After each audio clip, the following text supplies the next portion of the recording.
Le magnésium est considéré comme l'un des minéraux les plus importants pour votre corps. Il intervient dans plus de 300 processus biologiques et il est essentiel pour votre énergie, votre sommeil, vos muscles et même votre humeur. Cependant, on estime que 2 personnes sur 3 dans le monde sont en déficit sans même le savoir. Et ce qui est dommage, c'est que les signes de ce manque sont souvent confondus avec de la simple fatigue ou du stress du quotidien, alors que votre corps essaye tout simplement de vous envoyer un message. C'est pour ça que dans cette vidéo, nous allons découvrir ensemble les 8 signes les plus courants qui montrent que vous êtes en déficit. Pour chaque signe, je vais vous expliquer pourquoi il se produit et surtout comment le reconnaître au quotidien. Et restez bien jusqu'à la fin parce que je vais aussi vous expliquer quelle forme de magnésium prendre. Parce que dans la grande majorité des cas, les gens se trompent sur ce produit et au final, ce qu'ils prennent ne leur sert quasiment à rien. Alors, si ce sujet vous intéresse, commençons directement avec le premier signe le plus courant qui concerne la fatigue.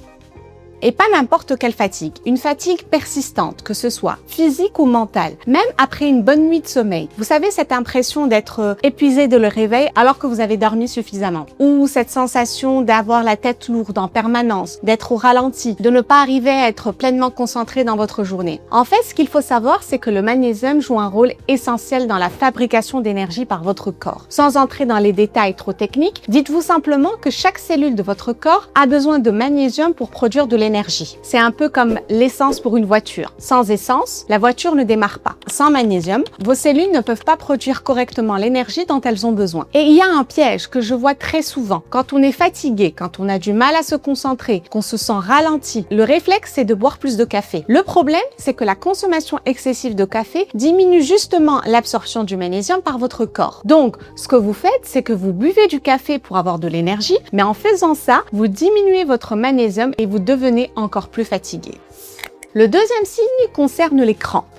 Des crampes ou des gênes musculaires alors que vous n'avez pas fait d'effort particulier, que vous êtes bien hydraté et que ça revient régulièrement. Et là, il y a quelque chose d'intéressant à comprendre. Dans vos muscles, il y a 2 minéraux qui travaillent ensemble, le calcium et le magnésium. Le calcium aide votre muscle à se contracter et le magnésium aide votre muscle à se relâcher. C'est un équilibre permanent entre les deux. Et quand vous n'avez pas assez de magnésium, cet équilibre se déséquilibre en quelque sorte du côté du calcium. Résultat des courses, vos muscles se contractent, mais ils ont du mal à se relâcher. Et c'est exactement ça qui donne lieu à une crampe. D'ailleurs, si vous avez des crampes la nuit dans les mollets, c'est souvent l'un des premiers signes auxquels on pense quand on suspecte un manque de magnésium. Et ça ne concerne pas que les mollets. Ça peut être des douleurs dans le dos, au niveau des cervicales ou des lombaires, des raideurs musculaires au réveil. Tout ça peut être lié à un manque de magnésium parce que c'est le même mécanisme. Vos muscles n'arrivent plus à se relâcher correctement.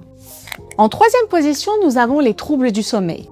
Difficulté à s'endormir, réveil nocturne, sommeil non réparateur ou encore ce réveil précoce où vous vous réveillez trop tôt alors que vous pourriez encore dormir et ça vous énerve mais vous n'y pouvez rien. Figurez-vous que le magnésium joue un rôle direct là-dedans. En fait, le magnésium aide votre corps à réguler la mélatonine, l'hormone qui contrôle vos cycles de sommeil. En plus de ça, il a un effet calmant sur vos cellules nerveuses, un peu comme pour les muscles. Il aide vos neurones à se calmer au lieu de rester surexcités et des neurones qui restent surexcités le soir, c'est exactement ce qui vous empêche de vous endormir. D'ailleurs, c'est pour ça que beaucoup de médecins et de pharmaciens recommandent de prendre du magnésium en 2 prises. Un comprimé le matin pour profiter de l'effet énergisant sur la fabrication d'énergie et un le soir pour profiter de l'effet calmant sur le sommeil. Comme ça, vous tirez le maximum de bénéfices des 2 côtés. Le 4e signe concerne les maux de tête.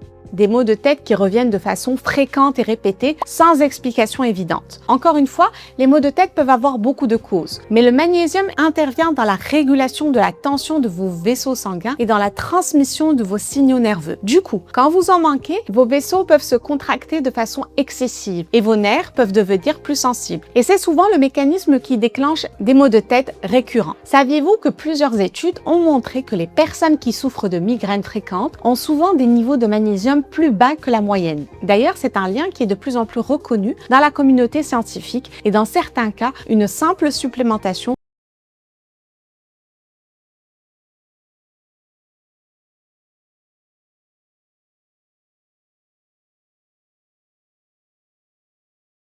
Parce qu'en tant que pharmacienne, je vois très souvent des gens acheter du magnésium pour combler leurs carences et prendre malheureusement la mauvaise forme. Et du coup, leur magnésium ne leur sert quasiment à rien. Le 5e signe concerne les fourmillements. des fourmillements dans les doigts, dans les orteils, dans les lèvres, ou cette sensation d'engourdissement, comme si vous ne sentiez plus bien vos extrémités. En fait, le magnésium est essentiel pour la transmission nerveuse. Quand vous en manquez, les signaux nerveux ne circulent plus correctement entre votre cerveau et vos extrémités, et ça peut provoquer ces sensations inhabituelles, ces picotements, ces engourdissements que vous ne vous expliquez pas. Ce n'est pas grave en soi, mais c'est un signal très concret que votre corps vous envoie. Et si vous ressentez ça régulièrement, surtout au niveau des doigts ou des orteils, combiné avec d'autres signes de cette liste, ça vaut vraiment la peine de vous poser la question. En 6e position, nous avons le stress, l'anxiété et l'irritabilité.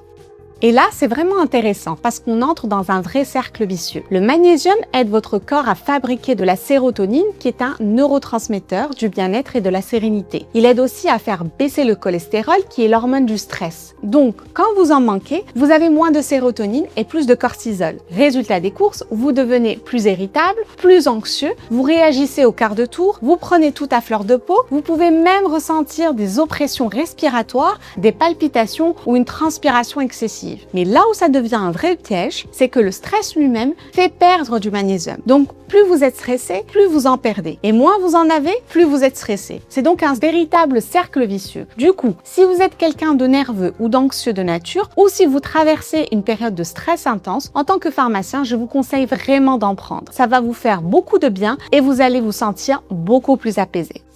Le 7e signe est un signe que personne ne connaît et qui va peut-être vous surprendre. Ça concerne les compulsions sucrées, cette envie irrésistible de manger du sucre, surtout en fin de journée quand vous rentrez chez vous et que vous avez besoin de quelque chose de réconfortant. En fait, le magnésium intervient dans la sensibilité à l'insuline et dans votre métabolisme. Ce qui se passe, c'est que quand vous manquez de magnésium, votre corps a plus de mal à réguler votre glycémie et du coup, il vous envoie des signaux de faim, en particulier des envies de sucrer. C'est un peu le moyen de votre organisme à chercher de l'énergie rapidement. Mais le problème, c'est que plus vous mangez du sucre, plus vous perturbez votre glycémie et plus votre corps aura besoin de magnésium pour rétablir l'équilibre. Et on se retrouvera encore une fois avec un autre cercle vicieux. D'ailleurs, si ce genre de sujet vous intéresse, sachez que chaque semaine, j'envoie un email avec une erreur santé au quotidien expliquée très simplement. Je vous mets le lien en description, vous cliquez dessus et vous la recevrez gratuitement.